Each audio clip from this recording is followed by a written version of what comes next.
Hey, this is Jennifer and Megan. We are two sisters from South Carolina on a mission to discover more about our British grandmother's life in London by reading, researching, and sharing her love letters she wrote during World War II. If you're looking for an interesting, unique perspective on life, love, and London during World War II, then you've found the right place. We will take you through each letter and bring them to life as we have recently traveled to some of the exact places mentioned in these letters. Think of this as a historic love story come to life. So grab your favorite beverage and blanket and prepare to dive in with us. This is the All My Love Lucy podcast.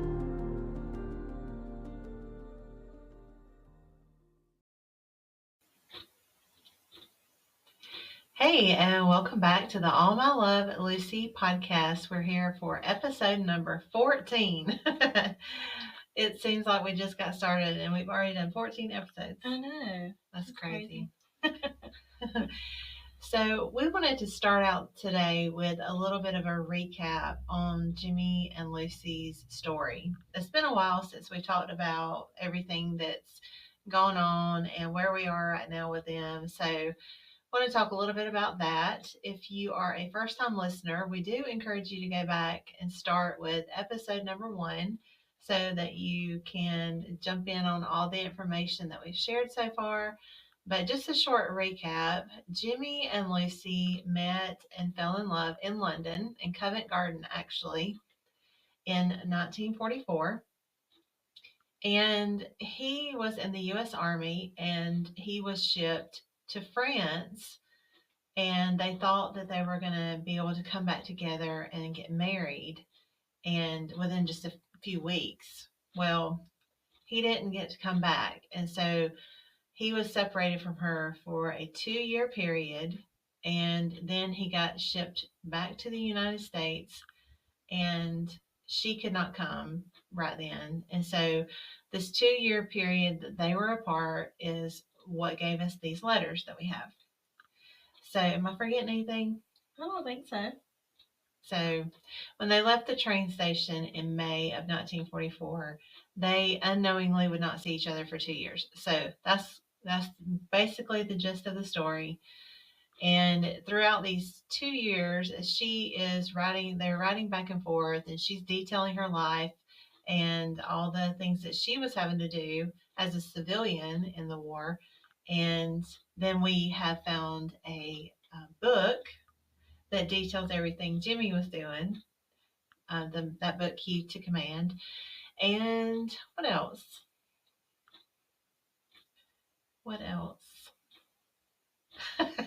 I'm trying to think if I'm missing anything that we could recap on. So we went from knowing nothing about what Jimmy was doing to knowing everything. So that's something that if you go back and watch the first episodes, then you'll see us talking about how we don't really know where he was and we didn't really know what was going on with him. And so now we do. We know everything he was doing, where he was, and everything. So that's really interesting. And if you want to go back and listen to those first episodes, another thing we want to say is we were super nervous and super scripted in the beginning, so just bear with us and give us a little bit of time. We're hopefully evolving as we go and having a good time with this podcast. So thanks for listening. We are so glad you're here with us. And before we get started with this letter, just remember that there is an uninterrupted reading of the letter at the end of the episode. So we always do that, which is fun. So let's get started with letter number 14. July 24th, 1944. Dearest, I have just been sitting in the armchair, as I am not fire watching until Thursday, mending my stockings, and all the time I was thinking of those lovely afternoons and evenings when you had your arms round me in that same chair, and I was sure you would be getting the cramp. That's so funny. She's giving him a cramp sitting in that chair. But going back to what she was saying about what she was doing, she was mending her stockings. Have you ever mended a stocking? I can't say I have. I can remember her doing this when I was a kid. And I remember just thinking, why in the world is she doing that? Why doesn't she just go buy some more? Right. But these letters have given us a lot of insight into why she did the things that she did and her little um, quirks and things like that. Yeah, are really explained in these letters because mending stockings during that time was very common. Women did that quite often. And in the spirit of resilience, and we talked about this a lot with the people of London, they just had this spirit of resilience. The people had embraced the motto of make do and mend. And so they would creatively repair and repurpose things instead of tossing them out because these were challenging times. They couldn't just run to the store and buy certain things. The stockings from the 1940s were a lot different than what we think of today. And they were less stretchy, they were thicker, and some materials felt papery to the touch. And I watched this video of this lady. She held up some examples of some, and I'll have to let you watch that. I'll just send it to you.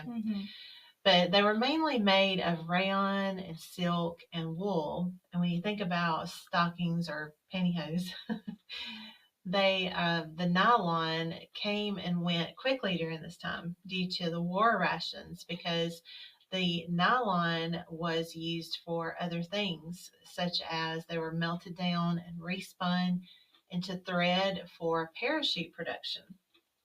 I thought that was really interesting. But most stockings that women owned during this time in the UK would have been rayon or silk, most likely. So, and I think the silk was more of the wealthier people, I think, is what I've read and watched. But anyway, back to the mending of the stockings. They would darn them and stitch them. And so we think of, like I said, throwing out stockings when you get a hole in them. Did you ever wear stockings?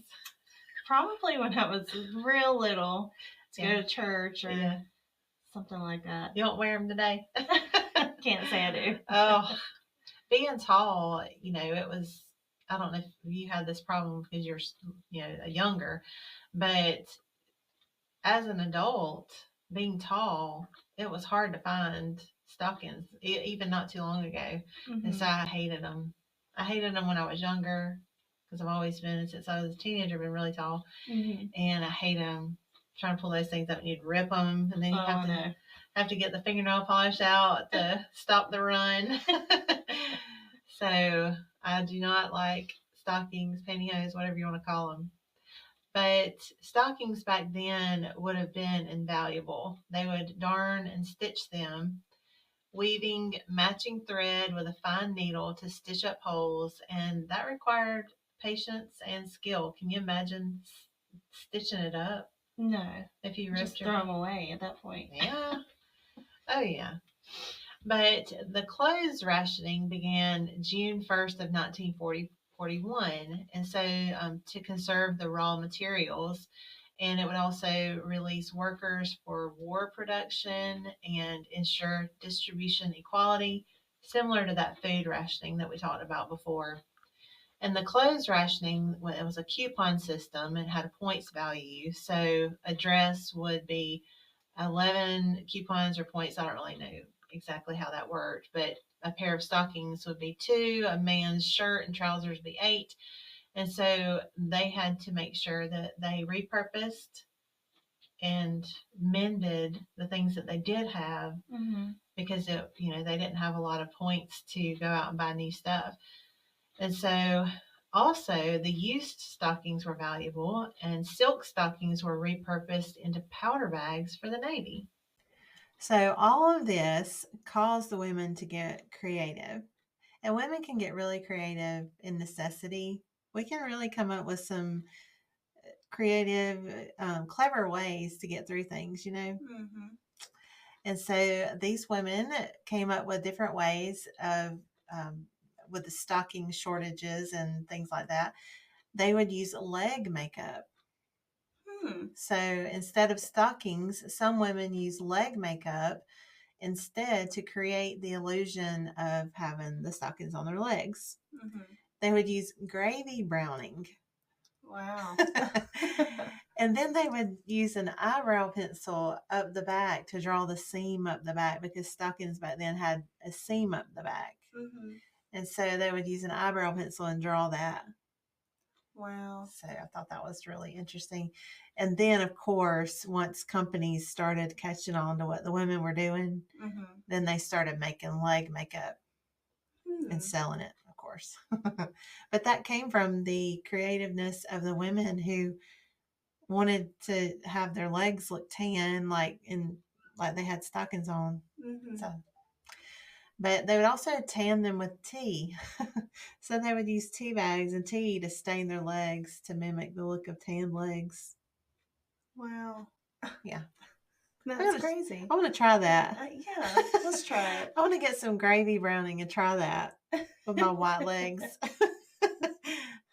That would be fun to do. I think we should do that on the next episode. Right. Let's do it. You go right ahead. I think we need to do it and video it and see what it looks like. But that, to me, that sounds like it would be hard to do. You'd have to use a lot of tea. Yeah, you would think so. I think. And then if it rained. Oh, no. Or if you sweat. Yeah. It would run off. But anyway, but then of course they would reserve their stockings for special occasions only to make sure that they had, for the nice occasions, that they would have good stockings. So again, the war encouraged creativity and resourcefulness, leading people to adapt and find ways to make do and mend, which was the motto during that time. And then the armchair. I did find a picture of an inside of one of the flats there at 133. It has a copyright on it, so I don't really know if I can put it up. But we do have a picture of that. I'm going to see if I can get one to show everyone what the inside of that flat would have looked like. Mm-hmm. So that was interesting. She goes on to say, "Well, darling, one day soon I am sure you will be back in that chair, or perhaps I should say, I will be doing my best to give you a cramp, and won't it just be grand to be together again?" Just want to give him a cramp. I spent the weekend at Cambridge and much enjoyed the change and rest.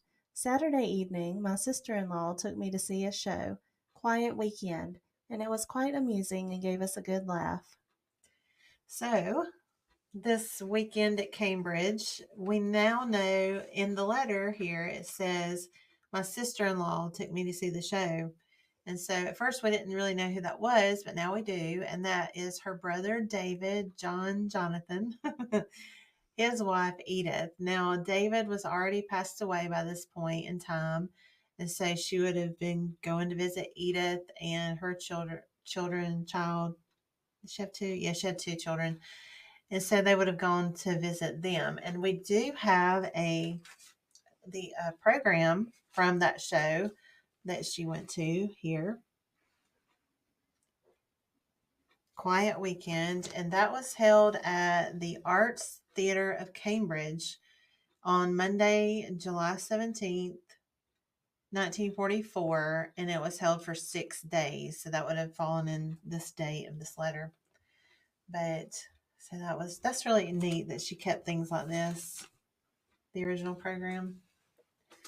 So, Edith and David.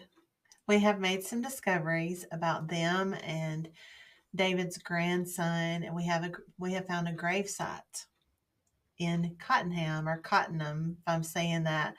I asked somebody there, how do you say it? Because I wasn't sure. Mm-hmm. And a lady said it's Cottenham, or locals say Cottenham. So I guess I could say Cottenham because I'm not local. But so David and Edith lived in Cambridge, and David and Edith had Margaret, and then David John, who went by John. And then David John married Betty, and David and Betty had another son. Guess what? Named David John. And he went by David. And so that David was 18 years old when he passed away. I do not know his cause of death. I don't know what happened. but we have discovered where he is buried in Cottenham. And I've talked to someone from the cemetery, and there was a guy that actually walked out there and took pictures, and I'll put them up here. Took pictures of David's grave for us. It's unmarked at the actual plot. Mm-hmm. So you would never find it if you didn't know or know someone.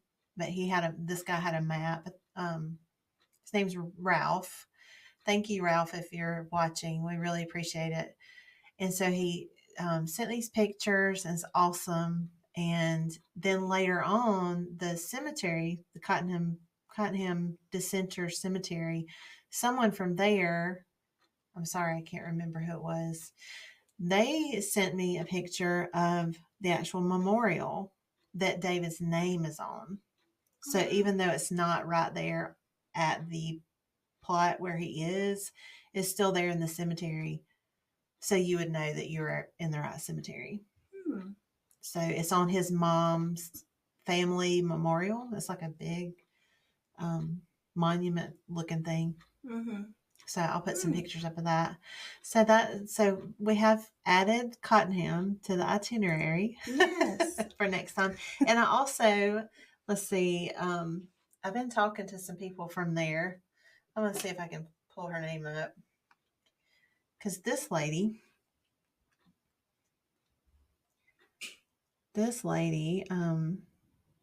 I've been talking with her, Marion. I won't say your last name for privacy reasons, but she actually worked with Margaret. So David and Edith, their daughter Margaret, married Eric. And this lady actually worked with Eric. Really? Yeah. And so she knew who he was, and she gave me some more information. So, hey, Marianne, if I'm saying that correctly. And it's been really lovely talking with her. And I told her when we visit there that we should go on the Facebook groups, and everybody that we've been talking to, tell them when we're going to be there, and go to either a cafe or pub or something like that, and let whoever wants to come meet us. That would be and awesome. Talk with them. That's a great idea. Yeah. And Ralph said he would meet us at the cemetery. Oh, really? Yeah. So he's like a village expert of Cottenham, and he does talks on the village and things like that. So he's like very knowledgeable of that area. Can we leave tomorrow? I know. I know. I'm so ready to get on this itinerary. Me too. And we'll have to stay at least a month. At least. Yeah. So if you're listening, and then the guy from Tadley, we're supposed to meet with him too, but I told a couple of people in Tadley that if we go to Tadley that we'll have to meet up like at a cafe or pub or something. Yeah, definitely. So any kind of groups that we get involved in, we'll have to, make sure we make time to meet the people who've been helpful in talking to us. Angela from the Cambridge group that gave us all that information. Definitely want to meet her. So, and I'm sure I'm forgetting others, but anyway, so it's just continues to be a great experience meeting all these people, and everyone's so helpful and nice and accommodating and friendly, and it's been great.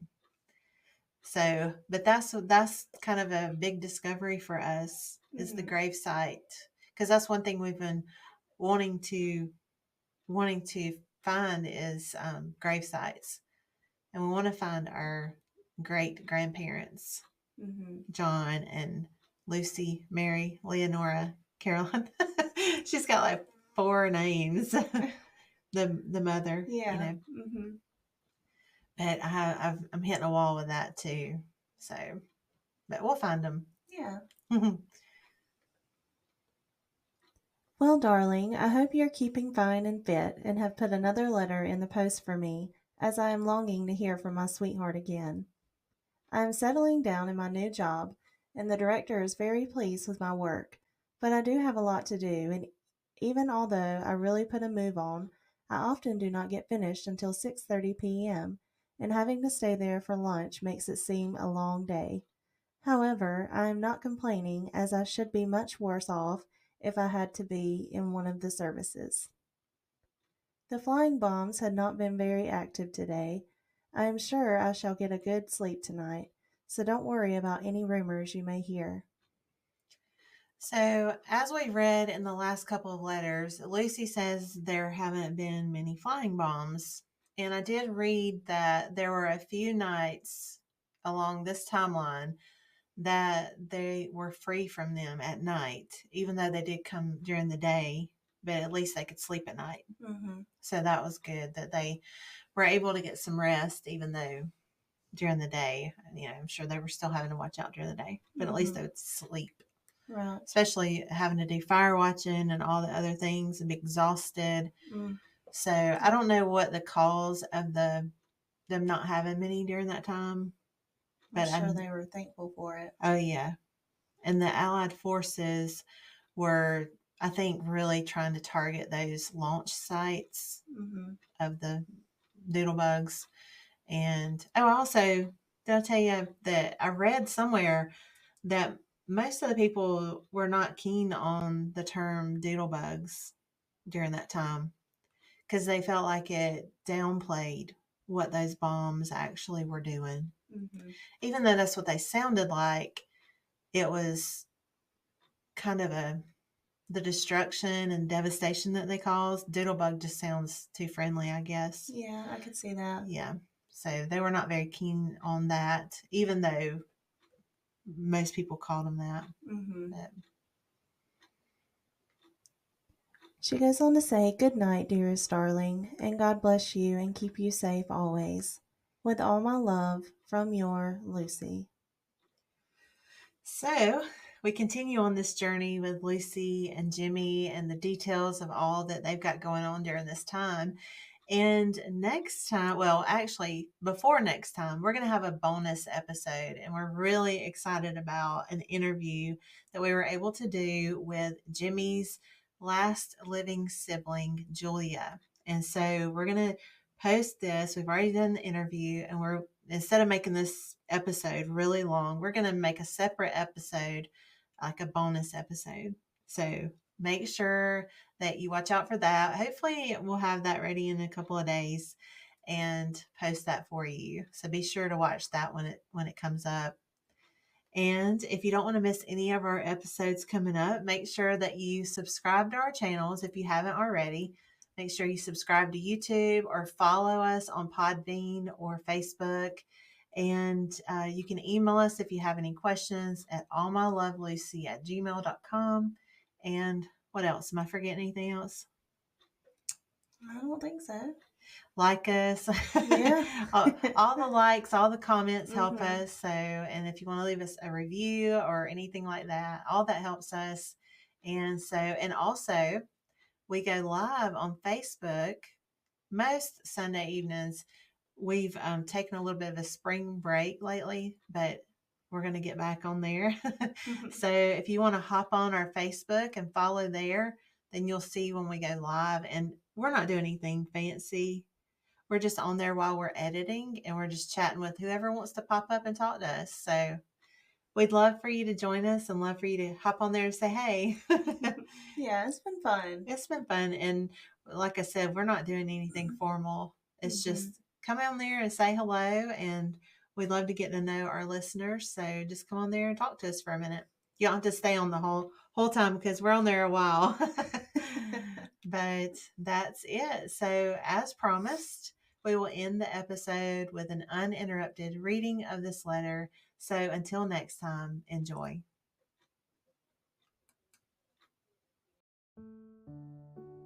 July 24th, 1944. Dearest, I have just been sitting in the armchair as I'm not fire watching until Thursday, mending my stockings, and all the time I was thinking of those lovely afternoons and evenings when you had your arms around me in that same chair, and I was sure you would be getting the cramp. Well, darling, one day soon I'm sure you'll be back in that chair, or perhaps I should say I will be doing my best to give you cramp, and won't it just be grand to be together again? I spent the weekend at Cambridge and much enjoyed the change and rest. Saturday evening, my sister-in-law took me to see a show, Quiet Weekend, and it was quite amusing and gave us a good laugh. Well, darling, I hope you are keeping fine and fit and have put another letter in the post for me, as I'm longing to hear from my sweetheart again. I am settling down in my new job, and the director is very pleased with my work, but I do have a lot to do, and even although I really put a move on, I often do not get finished until 6:30 p.m., and having to stay there for lunch makes it seem a long day. However, I am not complaining, as I should be much worse off if I had to be in one of the services. The flying bombs have not been very active today, and I'm sure I shall get a good sleep tonight, so don't worry about any rumors you may hear. Good night, dearest darling, and God bless you and keep you safe always. With all my love, from your Lucy. If you are hearing this message, you've listened to the entire episode, and for that, we want to thank you from the bottom of our hearts. We truly hope you enjoyed this episode, and we hope you'll return for the next episode of the All My Love Lucy podcast.